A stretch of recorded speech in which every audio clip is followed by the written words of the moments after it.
Ne tɔgɔ Madame Suguna Mariam Traoré. Ne bɛ bɔ 15 ans Bugu. Ne kɔni bɛ feere de kɛ. N bɛ minan caman feere.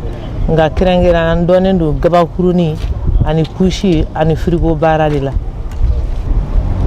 U ka ne sugandi a sɔrɔla n ka ladɔnniya fɛ baara in kɔnɔna na.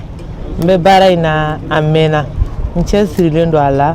Baara in kɔni n ka ko bɛɛ de b'a kan. Baara in kɔnɔna na a degun yɛrɛ fɔlɔ-fɔlɔ o bɛ sɔrɔ fond de roulement caman tɛ n bolo ka baara in kɛ. N yɛrɛ mana n cɛsiri ni n ye tɔnɔ minnu sɔrɔ feere in na n b'o de kɛ.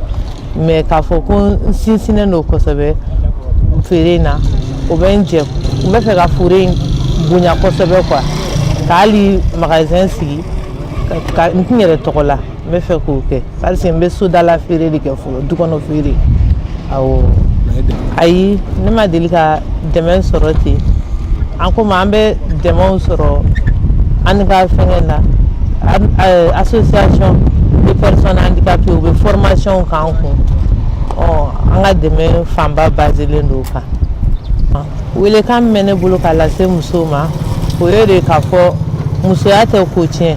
Muso an k'an cɛsiri surtout an muso lojurutɔw an k'an k'an cɛsiri an man k'an ban ka to so ka da lojuru kan.